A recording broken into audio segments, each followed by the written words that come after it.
ہم سے اب یہ سوال ہوتا ہے کہ جناب آپ یہاں سیمینار کرنے آئے, آپ نے یہاں خطاب کیا کیا فلسطین آزاد ہوا؟ Answer would be a big no. آپ نے پورے پاکستان میں جلسے جلوس کیے, فلسطینی جھنڈے لہرائے, جہاد کے نعرے لگائے, آپ نے کیا کچھ نہیں کیا؟ فلسطین آزاد ہوا؟ Answer would be a big no. تو پھر فائدہ کیا ہے؟ اب میں آپ کو بتاتا ہوں اس کا فائدہ کیا ہے. وہ 1857 کی جنگ آزادی کے بعد مسلمانوں کو پھر روندنا شروع کیا انگریز نے کہ بھائی یہ تو قابو میں آنے والا ہے نہیں, تو ہندوؤں کو دے نوکری, سکھوں کو بھی کچھ حد تک نوکریاں دو, اور یہاں پر کیا کریں تو مسلمانوں کو آہستہ آہستہ ختم کرو. تو سر سید احمد خان نے ڈپلومیٹک سٹیپ لیا, جیسے لوگ کہتے تھے نا کہ جی وہ تو بڑے انگریزوں کے ٹاؤٹ تھے تو بچوں کو انگریزی سکھانا چاہتے تھے. سر سید کے بارے میں آپ کی عام فورسز میں کہا جاتا ہے, فوجی کہتے ہیں if there would have been no Sir Syed, there would have been no Pakistan. اب وہ کام جو سر سید نے کیا وہ ہم کیسے کر سکتے ہیں, یا people who are at the helm of affairs وہ کیسے کر سکتے ہیں؟ سر سید نے کیا کہ میں یہ بتا رہا ہوں کہ سیمینارز کی محنت ضائع نہیں جاتی.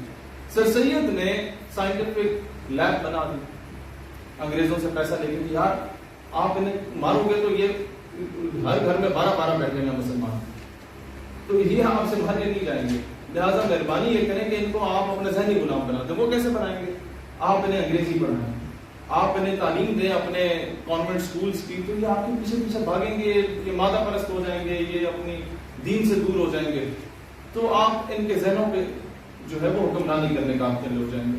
تو انگریزوں نے پوچھا وہ کیسے ہوگا؟ کہتے آپ مجھے فنڈز دیں, پیسہ دیں, میں علی گڑھ کی یونیورسٹی بناتا ہوں, میں سائنٹیفک لیب بناتا ہوں, سارے مسلمان جو نوٹیبلز ہیں ان کے بچوں کو وہاں آ کے میں مفت پڑھاؤں گا, اور آہستہ آہستہ انہیں انگریزی سکھائیں گے تو وہ آپ سے انٹریکٹ بھی کرنا سیکھیں گے, وہ پینٹ کوٹ پہننا شروع ہو جائیں گے, آپ کی تہذیب و ثقافت میں گھل مل جائیں گے.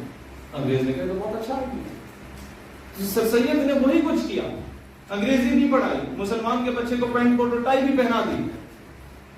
جب انگریز آتا تو سارے ویلکم بھی کرتے, لیکن جب انگریز یونیورسٹی سے باہر ہوتا تو آزادی کی جد و جہد کے ترانے اندر ہی اندر گائے جاتے تھے. اور سر سید اپنی زندگی میں وہ کھیپ جو تیار کی اس نے, سر سید کو کچھ نہیں ملا,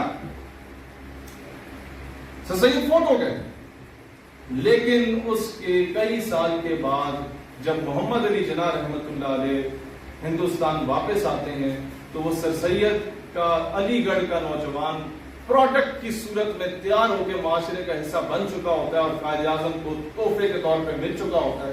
اور قائد اعظم سب سے پہلے علی گڑھ یونیورسٹی جاتے ہیں اور کہتے ہیں کہ پورے بر صغیر میں پھیل جاؤ اور مسلمانوں کو حریت اور آزادی اور تحریک پاکستان کی ایک بڑی طویل تحریک جد و جہد ہے اس کا حصہ بن جاؤ. تو کچھ لوگوں نے کہا, اس دور میں بھی کئی دانشور ہوتے تھے, جس طرح آج ہر دوسرا سوشل میڈیا دانشور موجود ہے, انہوں نے کہا کہ یہ جناح تمہاری زندگی کا 1 سال ضائع کر دے گا تم سے نعرے لگوا کے سڑکوں پہ. تو علی گڑھ کی تربیت نے جواب دیا, سر سید کی تربیت نے جواب دیا ان نوجوانوں کی صورت میں کہ ہم جانتے ہیں ہم اگر نکلے تو ہماری زندگی کا 1 سال ضائع ہو جائے گا, لیکن اگر آج ہم نہ نکلے تو امت کی صدیاں ضائع ہو جائیں. اس جد و جہد نے پاکستان بنایا. یہ ہوتی ہے وہ لانگ ٹرم میئرز, اور یہ ہوتی ہے وہ سوچ, وہ فکر جو آپ کی محنت ضائع نہیں جاتی, آپ کی جد و جہد کسی نہ کسی سلسلے میں کسی اور کے کام آ جاتی ہے اور آپ اپنے مقصد میں کامیاب ہوتے ہیں.